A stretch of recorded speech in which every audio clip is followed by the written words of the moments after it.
Welcome back, my book dragons. I am happy to start this wonderful new book series with you. And I actually started these in January.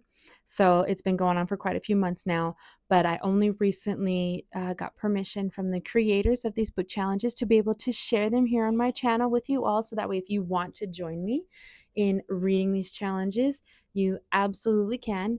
I'm going to give you the links and everything, or the Instagram handles and stuff for the creators, so you can go find them and be able to find the templates that they use for these challenges.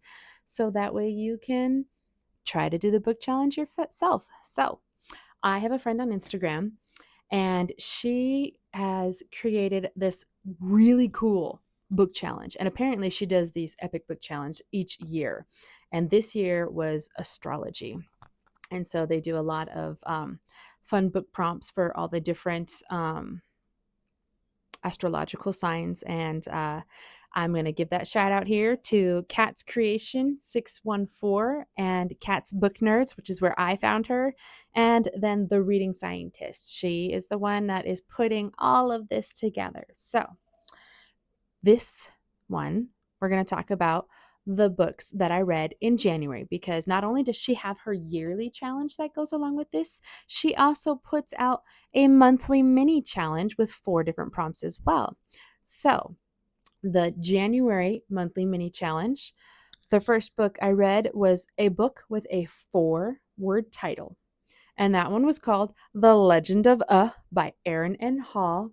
And if you haven't gone to check out his Instagram yet, he has some pretty funny, hilarious stuff. I love watching his reels. He's got some great content, and I was so glad when he reached out I did that to do that arc, because that was such a fun adventure. I gave that one 5 stars. That was such a good book, Aaron. Thank you so much for that. So the next prompt for the January mini is a book with a red cover, which I read, A Fancy Dress Death.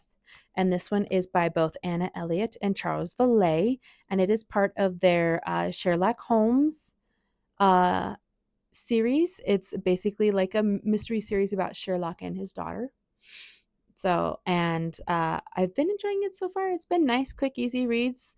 And they stay pretty much true to the characters, and then they still have some good growth in there. So you'll see some of their books pop up, but it's like a 36 or 40 book series.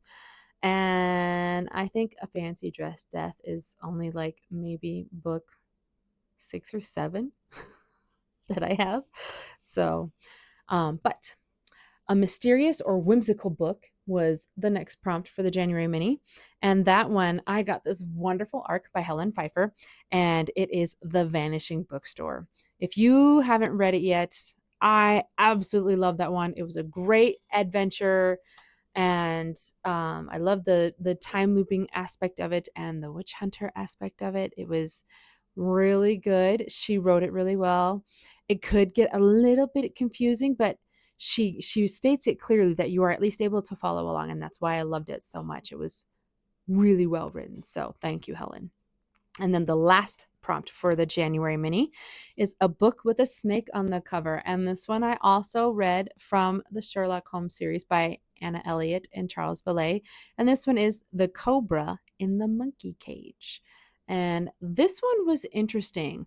In the beginning, I had almost figured out who I thought it was, but then there was enough of the book for me to go, wait, is that still true? Or maybe it wasn't them.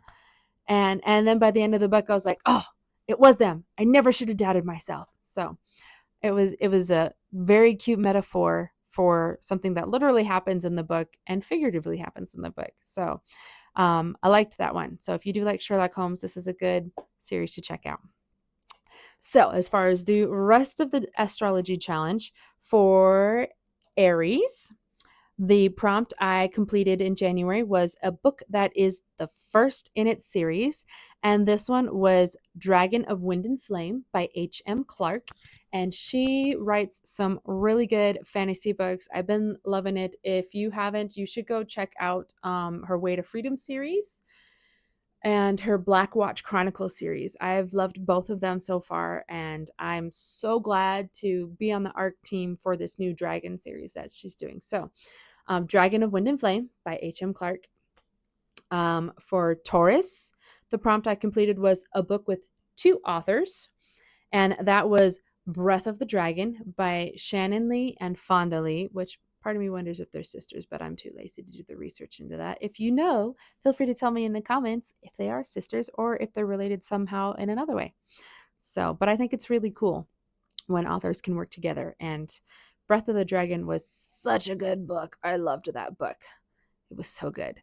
If you haven't read it yet, you will love. If you like Karate Kid with true, authentic type Oriental culture in it and set in a world that is divided, this is the book for you. Breath of the Dragon was excellent. I really hope that there's a next one to kind of continue on because I would love to get my hands on that one. Gemini, the prompt that I completed for that one is a book with 2 people on the cover.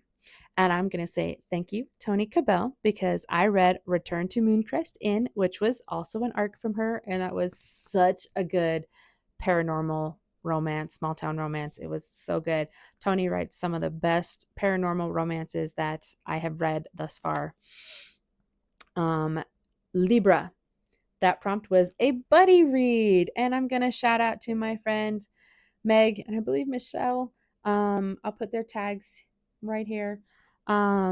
They chose to do a buddy read with me based on a recommendation from one of my real life friends. And Miriam, thank you for telling me to read The Blue Sword by Robin McKinley. That was a good book. It was definitely different from the higher stakes, fast paced fantasy books that I read right now, but it was a really good change of pace. I love the plot line. It was easy to follow and really good. And so I got to read it with 2 Instagram buddies, and we had a lot of fun discussing the different characters, and the cat is honestly my favorite character. I love the cat. The cat was the best. So for Capricorn, I completed 2 prompts. The first one is a book featuring one of the 7 deadly sins. Now here is the thing, and we always ask, there's always a ton of questions whenever these challenges start. And so we asked if we could, quote unquote, double dip the books because, all of these prompts that I'm listing off right now are ones that can be completed between January and December. And technically so can the minis because, they want it to be fun and no pressure. But I'm weird. I like to try and complete them within that month if I can. So, but because it is a related challenge and yet also kind of separate, I read The Vanishing Bookstore for a book that features one of the 7 deadly sins because the main villain of the book turns out to be very greedy, and you find out why he has this greed and thirst to be hunting down these witches. And it's very subtly in there, but once you get towards the end of the book, it's very prominent. You can't miss it. So, and I was just like, it does kind of say this, even though it's not through the whole book. And they're like, yeah, it'll count. Don't worry. So Vanishing Bookstore by Helen Pfeiffer features a book with one of the 7 deadly sins.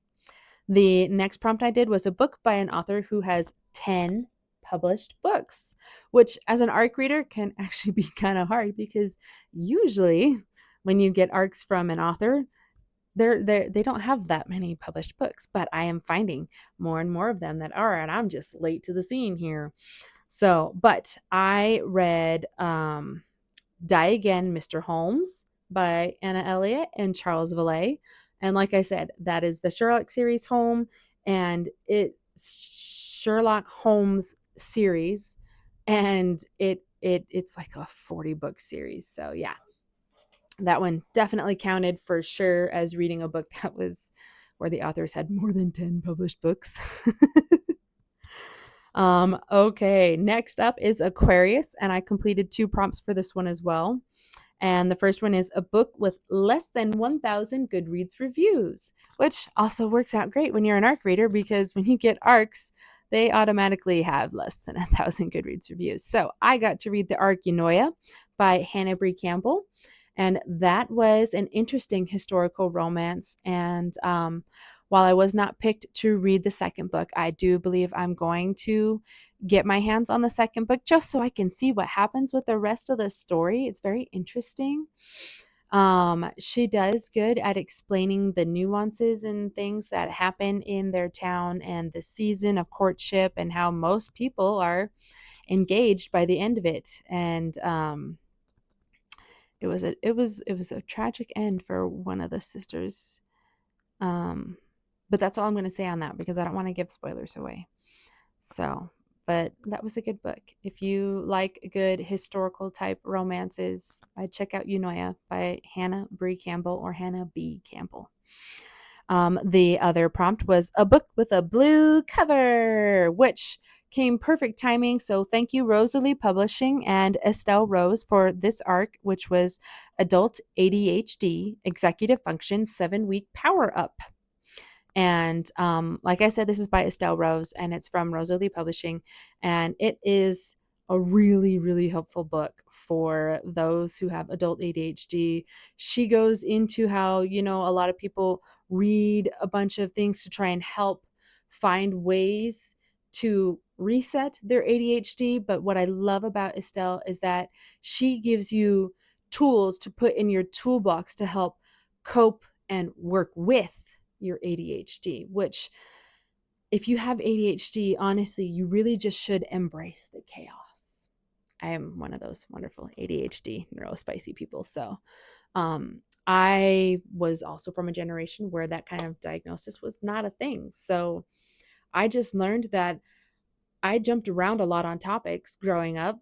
And if I didn't say what was in my head at that time, I forgot what I was going to say. And luckily, I found some really great friends who were amazing and put up with my weird craziness because that was the only way I survived. Thank you, guys. I miss you, girls.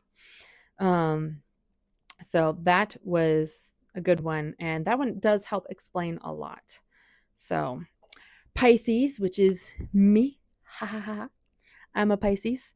The prompt I read in January for this one was a book published in 2025.